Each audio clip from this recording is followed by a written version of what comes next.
영상 하나 보고 오늘 이야기 시작할까요? 누구 이야기인지 아십니까? 바로 태영호 국민의힘 의원이 오늘 이재명 대표 단식장에 가서 말 그대로 폐악을 지겼습니다. 직접 영상 보면서 오늘 얘기 나눠가겠습니다. 그냥 인사만 하고 가라고 그래요. 올라오지 마세요.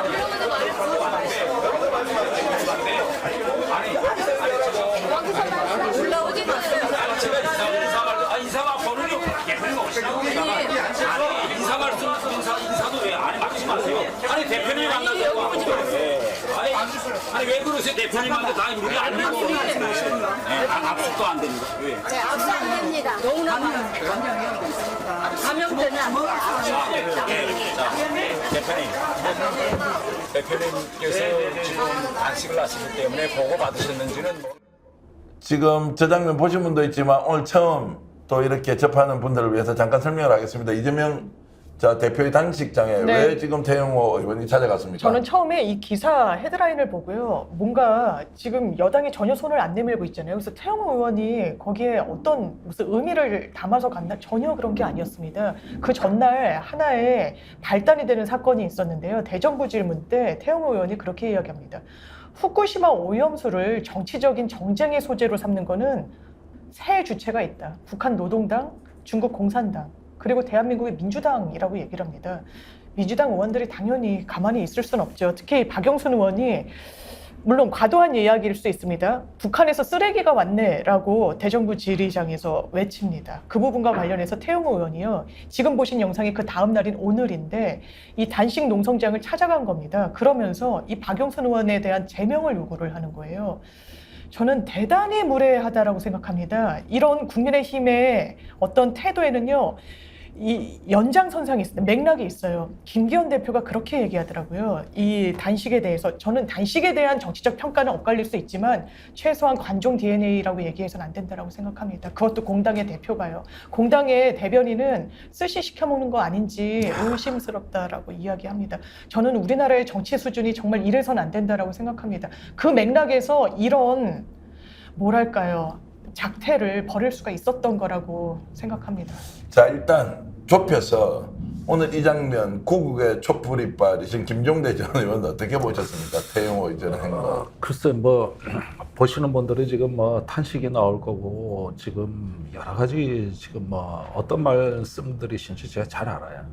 또 어떤 심정인지도 잘 알아요. 이게 정치가 이러면 안 되거든. 지금 이게 이번 주부터 완전히 대한민국 정치가 사라졌어요. 이거 회복하는데 시간 굉장히 많이 걸려요. 그런데 둘 다 부적절했다고는 나는 일단은 봐요. 쓰레기란 말은 좀 심했어요. 그리고 특히 제가 옛날부터 탈북자들 보면 이런 말에 유달리 민감해요. 그런 부분들은 좀 고려하는 게 낫다. 아쉬움은 있어요, 분명히. 그런데 저기까지 찾아와서 저렇게 그 악을 써대는 건 뭐냐면은 그 강승규 수석하고 나눴던 그 태영호 녹취록 있지 않습니까? 네. 앞에 나가서 좀 똑바로 제대로 해야 서초도에서 또 공천받는다는 거 아니에요? 그걸 자기 보좌관들한테 얘기한 거 아니에요? 저기 원내대표 라인도 있고 얼마든지 국회에서 항의할 수 있는 라인이 많은데 굳이 단식하는 이재명 대표 앞에 와서 악을 써대는 건 뭐냐면은 용산보라는 건데 봐라 내가 이렇게 공산전체주의하고 두려움 없이 면전에 내가 치고 갔다. 지금 이 모양 만들려는 거예요. 이 모양 만들려는 거예요. 근데 깽판을 만들어가지고 뭘 얻겠다. 그래서 용산 잘 보인다. 어떻게 보셨어요? 저도 그렇게 보입니다. 제가 지금 오늘 이재명 대표가 단식 8일차잖아요. 예. 여기 왁자 찍으러 오기 전에 이제 현장감을 높이기 위해서 지금 그 국회 본청 계단에서 이재명 대표 단식 8일차인데 이 집회를 이제 끝났을 겁니다. 요 피켓으로 집회를 하더라고요. 고속도로 게이트하고 무너지는 민주주의. 제가 지금 이걸 한 20분 참여하고 이제 황급히 왔는데 이재명 대표 입장하는 것까지 보고 왔어요. 정말 뭐 이건 정치적 지지역을 떠나가지고 한 생명이 8일째 단식을 하니까 그 뭐라 해야 되나 거의 쓰러지기 일보 직전에 제가 사람을 확인하고 왔거든요. 와, 건강이 걱정될 정도로. 네. 그럼 보통 예전에 그럼 김성태 원내대표가 자유한국당 대표 시절 원내대표 시절 단식했을 때는요. 당연히 범진보 진영의 지지자들이 조롱하고 이렇게 비난하는 사람이 있긴 했지만 최소한 제도 정치나 공적 책임감이 있는 사람들은 그렇게 말하지 않았습니다. 당시 민주당이나 문재인 정부나 어쨌든 제1야당의 원내대표 단식을 하니까 건강이 걱정된다는 그런 말이라도 했고, 김성태가 단식하고 있는데요, 민주당 의원들이 가가지고 지지를 하지는 않지만 걱정된다고 이렇게 건강이 걱정돼 단식 푸시는 이런 덕담이라도, 그러니까 정말 걱정돼서 그런 말이라도 하고 오고 하는 일이 있었거든요.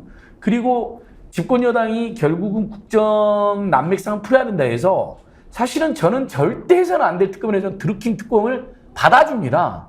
단식 끝날 때쯤에. 다들 기억나시죠? 그 드루킹 특검의 결과로 정말 황당하게 김경수 지사 구속이 되고 노회찬 전 대표에 대한 부당한 수사까지 자행이 됐던 거거든요. 일파만파거든요. 저는 지금도 그 특검만 생각하면 치가 떨려요. 근데 당시에 어쨌든 제1야당 원내대표가 단식이 10일째가 되니까 여당 입장에서는 대화를 하고 소통을 하고 타협할 수밖에 없어서 그 특검을 홍영표 원내대표 받아줍니다. 다들 기억하실 거예요. 그때 홍영표 원내대표에 대한 비난이 많았어요. 근데 국정 운영의 책임자들이 어쩔 수가 없다고 여당이 그렇게 받아들여갖고 아마 그것도 문재인 정부나 청와대하고도 다 교감하고 했겠죠. 대통령도 거부권 행사 안 했고요. 근데 지금 이 제1야당 대표가 단식 들어가 있는데 마음에 안 들 수는 있겠지만, 와, 옆에서 회를 먹는 행사를 하거든요, 지금 국민의힘이요. 근데 어떤 입장을 내냐면요, 이재명 대표 와서 먹으라고 조롱을 합니다. 이건 예전에 세월호 우리 유가족들이 단식할 때 옆에서 폭식투쟁하던 일베 놈들이 하던 짓이잖아요. 어떻게 이럴 수가 있습니까? 그리고 태용 의원님 쓰레기란 말이 불편했겠죠. 근데 그 쓰레기 말을 어떻게 잡혔냐? 아까 장윤미 변호사 말한 것처럼 후쿠시마 오염수 방류를 반대하는 집단은 북한 노동당하고 중국 공산당하고 한국 민주당밖에 없다는 정말 있을 수 없는 막말을 했습니다. 세계적인 환경단체 그린피스가 가장 강력히 반대하고 있고 태평양 연안국가의 여러 정부나 내각에서도 반대 목소리 나오고 미국은 한 주에서 지금 반대 결의안도 통과돼. 완전 거짓말입니다. 전 세계 과학자가 다 동의한다? 한독수 완전 거짓말. 세 나라 북한 노동당, 중국 공산당, 대한민국 민주당은 노선도 완전히 다르잖아요. 그냥 사실 대한민국 민주당은 뿌리가 중도파입니다. 근데 어떻게 공산당하고 비교를 해가지고 색깔론으로 지가 북한에서 고위직으로 김일성 부장한테 충성을 다했던 자가, 그러니까 이제 쓰레기란 반응이 나온 건데 억울했어요. 그러면 이제 항의할 수 있다 봐요. 개인 성명도 낼 수 있는데 어떻게 8일째 목숨을 단식하는데 가가지고 소란을 피웁니까? 자, 뭐 이제 인간적으로 도저히 할 수 없는 그게 바로 짓을 공산당 수법이에요. 그래요. 저기 막판에 저렇게 그 깽판 놓는 거. 네. 우리가 공산당이 뭔지 저걸로 보는 거예요. 거기에다가 저 옛날에 이정미, 손학규 저 두 대표가 단식한 적이 있어요. 그 패스트 트랙 문제로. 그때 나경원 대표가 찾아와서 합의서 써줬어요. 그러니까 그때만 해도 그랬었잖아요. 그게 그래서 선거법이 개정이 된 거예요. 물론 그것도 물리적 충돌은 있었지만 그때 나경원 대표가 합의해준 그 합의서가 모든 그 싸움의 시작이었다고요. 단식을 하니까 나경원 대표가 찾아와서 일단 덮어놓고 건강 걱정하면서 어떻게 해야 단식 멈추냐고. 아, 경쟁당한테 저기 이정미 대표한테도 그러더라고. 그래고도 정치 개혁을 못했으니 이게 통탄의 한이지만 사실 그런 면에서 저기 어디 상가집에 가서 난동 부리고 이 병실에 찾아가서 깽판 부리고 이게 어디 조폭이나 하는 짓이지 그래 이게 무슨 최소한의 이제 인간적인 예의를 잃어버렸다 이런 거고요. 묵주기도님 이런 말을 올려주셨네요. 분노가 쌓이고 울분이 쌓이고 좌절이 쌓이고 이제 상식이라는 말도 생경합니다. 이 또한 지나가리라는 말도 위로가 되지 않습니다. 이러면서 정말 가만히 있지 못하겠는데 뭘 어떻게 움직여야 되겠는데 하는 진짜 꼴을 보니까 이게 무슨 국진당이라고 이야기했는데 이거 진짜 사람이 아닌 짐승들이 하는 것처럼 일단 보인다 이런 말씀을 많이 주고 계신데 진짜 태용 의원이 이렇게 하면 본인이 공천받는 데 도움은 좀 될 것 같아요. 어떻습니까? 되죠. 그 저기 대통령 스스로가 바로 저런 멘탈인데. 그러니까 이미 윤석열 대통령은 정치 포기 선언한 지 오래됐습니다. 몇 달 됐어요, 몇 달. 그러니까 저기 가가지고 저렇게 악 쓰는 것도 다 거기에 코드 맞추기인데 저게 왜 도움이 안 되겠습니까? 거기다 지금 징계 기간 아닙니까? 태용을 지금 최고위원 징계 그거로 인해 가지고 물러난 거 아니에요. 그러니까 그 기간이 더 급하죠. 더 급하지. 지금 뭐라도 해야 되겠죠. 그러면 단도직입적으로 저렇게 하면 이제 공천을 받는다. 그러면 당선될 가능성은 더 높아집니까? 저분 강남 아니에요? 강남 어떻습니까, 속초죠. 변호사님? 저는 진짜 대통령을 향한 퍼포먼스라는 인상은 지우기가 어려워요. 그리고 대한민국에 그게 탈북자 출신 정치인이든 어느 출신 정치인이든 저런 행동을 하면 안 됩니다. 왜 국민이 아니라 대통령을 보고 합니까? 그러면 강남에 또 공천을 줄까요? 지금 아슬아슬하게 김재현 의원이랑 다른 결로 공천은 당신에게 줄 수 있다라는 수위의 징계를 내렸었잖아요. 거기에 목을 매는 것 같아요. 왜? 내 정치적 인생은 윤석열 대통령 용산이 갖고 있다라는 생각에 어떻게 보면 이런 저열한 행동을 하는 겁니다. 그러면 강남에 다시 공천 줄 수 있을까요? 저는 없을 거라고 봐요. 그러면 어떻게 이 안에서 소비될지, 그러면 만약에 본인이 원하는 바가 이런 무리수를 뒀는데도 통하지 않는다? 그럼 또 다른 어떤 무리수를 이 사람이 내부에서 둘 수 있겠습니까? 그런 걱정은 안 되시나요? 저는 진짜 대한민국 정치에 망가지는데 이렇게 일조하는 행태 하면 안 된다고 생각합니다. 근데 국민의힘 이제 강성 의원 또는 지도부가 이제 지도부가 사실 더 나서서 이렇게 하잖아요. 이게 실제로 지금 여론조사나 이런 걸 보면 김 의원님 실제 먹히고 있습니까? 아니 저는 제가 이제 궁금한 게 이런 거예요. 시청자 여러분도 비슷할 텐데 여론조사를 보면 어쨌든 30에서 35% 계속 콘크리트 지지층이 유지되고 있고 민주당은 지지율이 올라가거나 다른 정당에 대한 국민들의 기대는 반영이 되고 있지 않아요. 더 심하게 저렇게 하지 않습니까? 이게 민심 전체로 보면 먹히고 있다고 이렇게 봐야 됩니까? 어떻습니까? 그러니까 이렇게 한번 생각을 해보죠. 당장 먹히는 것보다는 예. 하나의 어떤 판을 짠다는 관점에서 봐야 될 것 같습니다. 저런 게 먹혀들 리는 없죠. 네. 선거는 항상 중도층이 여태까지 최근 선거는 다 좌우해 왔는데 외연 확장을 지금은 할 때지 이렇게 색깔을 강화할 때는 아니죠. 그러나 보십시오. 지금까지 대통령 지지율 30%는 거의 뭐 1년 넘게 장기간에 걸쳐서 굳어져 온 하나의 어떤 수렁 같고, 이 국정에 지금 연금개혁, 노동개혁, 교육개혁 뭐 하나 된 게 있습니까? 그러니까 이게 이런 상태에서 일종의 어떤 이 정권의 생존 전략이 나온 거고, 그 생존 전략은 어쨌든 국민 갈라치기예요. 그래가지고 거기서 일단 네 편, 내 편을 좀 만들어 보자는 얘기인데, 문제는 초기의 갈라치기가 굉장히 크게 갈라치는 구상이었어요. 공산주의 반대하는 세력 다 모여. 그리고 우리는 미래로 가는 세력이야. 저쪽은 뒤로 퇴행하는 세력이야. 이렇게 갈라치기를 하고 싶었던 거거든, 원래는. 근데 막상 해보니까 사태가 이상한 방향으로 가기 시작한 거예요. 그게 보수 갈라치기가 돼버려, 오히려. 그리고 중도층에는 오히려 장벽을 세워버리고, 그러면서 대통령 지지율이 오히려 떨어지네. 그러니까 문제는 이거를 어떻게 하다 보니 이렇게 된 게 아니라 변두리 근본주의자, 소위 연필층 뉴라이트 한 정파가 주도하다 보니까 이런 일이 생긴 거예요. 원래는 크게 갈라치고 싶었지. 근데 결국은 그게 또 다른 어떤 부작용이 속출을 하면서 대통령이 이제 반국가 세력 전선에 있어가지고 속속들이 이제 부상자, 전사자들이 생겨나기 시작을 한 것이고, 이게 조금 더 진행되면 어떻게 되느냐, 이제 자기 고립화의 길로 가가지고 먹혀들고 말고 간에 일단은 정권의 어떤 국가의 존립의 기반인 정신을 흔들고 통합의 기반을 흔들어야 되니까 매우 위험한 도박으로 가는 겁니다. 사실 그럴 때 30% 되는 국민들이 열렬하게 그거를 받아들이고 돌격대 역할을 하고 시민들이 받아들인다. 이렇게 국가는 정말 위험한 상황이 되죠. 나치가 1933년이 딱 이런 상황이었는데 미친 사람들이 막 날뛰면서 막 세상이 이렇게 막 뒤집어질 것처럼 막 움직이는 막 그런 장면도 연상이 되기도 하고요. 그러니까 저는 이제 답답한 게 저렇게 행동하는데 누가 부딪지도 않아요. 오히려 집권 여당에서는 아니 태영이가 잘못한 게 뭐가 있느냐 뭐 이런 식으로 또 적반하장격으로 나오잖아요. 그러면서 이 말을 하는 또 우리는 자 봐라 저 사람들 민주당 편드네 이렇게 또 지금 갈라치기를 해버리고, 야 이런 상황에서 말을 하고 싶은 사람을 말을 못하게 해버리고, 말을 하면 너는 누구 편이다라고 낙인을 찍고, 이렇게 해서 사실상 이성이 좀 마비된 것 같다는 느낌이 많이 들어요. 네. 자, 그러니까- 근데 이런 상황 보고 어떻게 해야 돼요? 국민이 그냥 보고 있어야 되나? 아니요. 보고 있으면 안 되죠. 제가 예를 하나 더 드릴게요. 오늘 이제 일면 정의당 이정미 대표도 찾아가셨어요. 네. 당연히 찾아가셔서 서로 입장이 다르고 설령 예전에 서운한 게 있었다더라도 왜냐면 민주당 정의당 요즘 사이가 많이 벌어졌잖아요. 예전에 비해서는요. 그래도 찾아서 걱정하는 거 얼마나 보기 좋습니까? 두 사람이 뭐 평소에 큰 친분이 없었다 해도.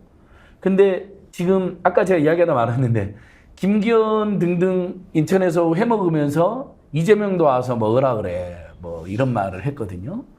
그리고 김기현한테 단식 현장 찾아갈 생각 없냐 기자들이. 그래서 기자들은 그나마 최소한 인간적 도리로 정책 도리로 가봐야 되는 거 아니냐는 취지로 질문하거든요. 아 단식하고 있어? 이렇게 이야기를 했고요. 심지어 안병길 이런 사람들은요. 이재명 대표 단식 현장 100m 있는 데서 회 먹기 행사를 먹방을 하면서 와서 고등어 먹으라고 글을 올렸습니다. 페이스북에. 이런 자들이 아니 그때 이건 김성태 원내대표가 단식할 때 예. 저기 정세균 국회의장이 예. 저기 어디 가서 중국집에서 짜장면 먹는 사진을 자기 SNS에다 올렸다고. 다음날 국회가 난리 났어요. 올린 저기 것만. 지금 단식 투쟁 조롱하는 거냐. 근데 이제 어디 가가지고 뭐 그냥 행사용 그 홍보용 그렇겠죠. 사진을 예. 찍은 건데 그걸로 국회가 난리 났습니다. 예. 짜장면 먹는 사진 올렸다고. 너무 잣대가 다르네요. 그래서 진짜. 결국은 지금 이제 윤석열의 전략이 그 좀 이따 얘기했지만 대선 전에 윤석열 대통령이 지금 녹취록이 공개됐잖아요. 네. 뭐 국민의힘 자기가 다 뽀개버려 접수해버리겠다 한 전략대로 지금 국민의힘을 완전히 극우 극단 일배 세력으로 접수를 해버린 거거든요. 예전에 여러분 국민의힘당을 생각해보면요. 예전에 그래도 민자당, 뭐 신한국당, 새누리당, 자유한국당, 뭐 미래통합당 생각해보면 항상 소장파들이 있었어요. 그래도 한 10명에서 20명. 그래서 당 지도부가 극우화되거나 강경화되지 않도록 그걸 견제하는 세력이 있었죠. 지금은 아무도 없어요. 그나마 쓴소리 하는 분이 이준석, 이현주, 유승민 등이 있는데 이분들은 이번에 거의 공천 못 받을 게 거의 확실시 되고 아예 더 쫓아내고 있잖아요. 그러면서 완전히 지금 윤석열 앞잡이 정당, 윤석열 눈치 없는 정당으로 전락했는데 이걸 누가 바로잡겠습니까? 결국 뭐 30%의 단단한 지층 믿고 총선 때 그 사람들 다 투표 전략하고 관변단체 자유총연맹 동원하고 뭐 언론 장악에 위해서 여론 왜곡하고 이러려고 하는 거잖아요. 70%에 되는 우리 국민이 들고 일어나고 이걸 제압해야죠. 이 방법밖에 없습니다. 국민 저는- 들고 일어나야 한다 네. 이렇게 말씀하셨는데 제가 이제 두 분께 좀 여쭤보겠습니다. 저는 어떤 생각이 드느냐면 지금 현재 탈북자 출신이 아니고 또는 뭐 제3세계에서 오신 분이 아니고 국내에서 만약에 정상적으로 일반적인 절차를 거쳐서 국회의원이 된 분이 많이 저렇게 했다면 저는 엄청나게 막 걔가 왈왈왈 짖듯이 막 비판을 하려고 하고 싶은데 발언의 내용이나 이런 걸로 보면 혹시 탈북이나 또는 국적이 달랐다는 이유 때문에 우리가 너무 많이 좀 과도하게 이렇게 린치를 가하는 것은 그렇게 하면 안 된다 우리가 이래서 약간 조심스러운 것도 있거든요. 근데 하는 꼴을 보면 저거는 진짜 이해가 안 될 정도가 아니고 사람이 어떻게 저렇게 할 수 있는 단식장에 가가지고 시비 걸고 깡패짓 하듯이 그러고 막 밖에서 보는 사람들 카메라 찍고 누군가를 막 이렇게 공격하는 이런 모습은 진짜 있을 수가 없는데 탈북자라도 욕해도 됩니까? 자, 탈북자라 그러지만 태영호만큼 대한민국에서 특혜와 특권을 다 누린 탈북자가 누가 있습니까? 예. 그 저기 노동당 13호실 그 책, 아, 그 봤어요. 국정원에서 네. 밀어줘가지고 그 쓴 책인데 예. 그 책 인세가 10억대가 넘습니다. 거기에다가 지금 재산이 저기 국민의힘 내에서도 상위 랭크예요. 그 원래 부자당에서 저 양반 저 재산이 다 국가가 만들어준 재산이고 국민들이 밀어준 재산이지. 아니 서초동 저 사람이 뭐 집이 없습니까? 뭐 차가 없습니까? 저한테 없는 거 다 갖고 있는 사람이에요. 네. 탈북자도 어떤 국내에 와가지고 사회 적응을 하는데 어렵게 사시는 분들 많아요. 아주 많죠. 그런 분들에 대해서 우리가 더 배려해야 된다는 데 대해서는 전 찬성하지만 그분하고 저분이 어떻게 갔습니까? 더군다나 저기 탈북자 출신 의원이 국민의힘 2명이죠. 태영호 의원 말고도 외통에 한 분 더 있어요. 그런데 그 둘이 만나잖아요. 태영호 의원 쳐다도 안 봐요. 무슨 얘기냐면 지성호 너하고 국회의원. 나하고는 급이 다르다는 거예요. 그러면 그러니까 결국 예. 민주당 의원들하고 이런 국민의힘 외통위 의원들이 앉아 있잖아요. 그럼 그 지성호 의원 아까 그 옛날에 김정은 네. 99% 죽었다고 얘기한 그 양반인데 이 사람은 출신이 좀 서민 노동자 출신이란 말이야. 아 거긴 눈길 한 번 안 준다고 태영호는. 그러면 주로 민주당 의원들이 이렇게 대화를 이렇게 이어줄 때도 있고 오히려 민주당 의원들이 따로 상대해야 될 그럴 정도로 완전히 계급이 달라요. 계급이. 이게 바로 공산당 방식이에요. 이게 바로. 그래서 공산당 방식인데 실제로는 북한 이용해가지고 북한파리하고 인연파리하고 거기다가 가장 비사회적인 반사회적인 모습으로 그냥 정치를 아예 막 오염 덩어리로 만드는. 아니 제가 아는 저런 행동. 탈북자도 공부도 여기 와서 좀 하고 사회 적응도 하고 어려움도 겪으면서 균형 잡힌 분들 많아요. 예. 예, 그러면서 이 탈북자 출신들도 보수 진보를 다 보면서 나름대로 이걸 아파하고 그러면서 어떤 예. 통일을 바라는 난 그런 좋은 분들 꽤 많이 만났거든. 예, 우리 실제로 그 남북 간에 더 이상 그만 싸워야 된다고 남북한이나 한반도평 호소하는 탈북자 유튜브들도 있고요. 많아요. 예, 뭐 홍강철 선생님도 있고 뭐 김연아 선생님도 있고 뭐 여러 선생님들 많아요, 되게. 그분들이 예. 일신의 영달 자기 잘 먹고 잘 살라고 태영 같은 짓 안 해요. 네, 그러니까. 그러면 자, 그런 저 사람은 같은 동포로서 탈북자 전체 앞으로 그 탈북자 전체가 한국 사회에서 앞으로 생활을 하는데 엄청나게 나쁜 선례를 만들어가지고 그러니까 탈북자들한테 피해를 오히려 준단 저렇게 함으로써 말이에요. 엄청난 피해를. 피해를 주고 자기는 호가호위다 예. 하고. 그러니까 아니 우리 장윤 변호사님 네. 이 회초리 들고 좀 때리세요. 태영호 의원에 아니, 대해서 왜 가만히 저는- 보고 있었어 이렇게 막 우리는 막 열이 올라오는데 어떠세요? 사실 대표님 태영호 말씀하신 대로 태영호 의원이 사실 상징성이 있잖아요. 탈북자로서의 국회의원이 됐다는 상징성 때문에 함부로 공격하기에는 내부 검열이 작동하는 거예요. 아, 이게 예. 혹시 탈북자들한테 상처가 되진 않을까? 근데 말씀 주신 것처럼 탈북자의 전형적인 분들을 대표하는 성격이 아니에요. 강남에 가장 깃발만 꽂으면 되는 곳에서 공천을 받았고, 저도 말씀 주시니까 기억이 나요. 대단히 재산이 많았네. 그리고 그 책을 저도 사서 봤었거든요. 그때 굉장히 화제가 됐었었고, 그래서 읽고 아, 이런 경유를 거친 분이구나 공부를 하기도 했었는데, 아무리 탈북이든 대한민국에서만 살았든 인간의 본성과 기본적으로 해선 안 되는 일과 해야 하는 일에 대한 기준은 다 똑같은 거 아니겠습니까? 그렇다면 이분은 탈북자로서 대한민국의 어떤 정서나 정치 환경에 뭐 잘 모르거나 부족해서 이런 행동을 하는 게 아니라 정치인으로서의 소양이, 인간으로서의 어떤 양심이 부족해서 이런 행동을 한다고 봐야 되겠죠. 갑자기 성이 확 나는 게요. 우리 경상도에서는 성이 난다 그러고 화가 난다는 말은 서울 사람들이 쓰는 거예요. 성이 확 나는 이유가 뭐냐면 어떻게 우리 윤석열 대통령은 이런 사람을 좋아해요? 이런 발언을 좋아하고 아니 갑자기 지금 태영호 욕하다가 지금 윤석열 대통령 생각이 났어. 어떻게 이런 사람을 좋아합니까? 아니 그런데 저 약간 다른 얘기 같습니다만 자금에 지금 대통령실에서 일어나는 연이은 참사들 보면은 지금 상황이 상당히 심각한 수준에 이르렀습니다.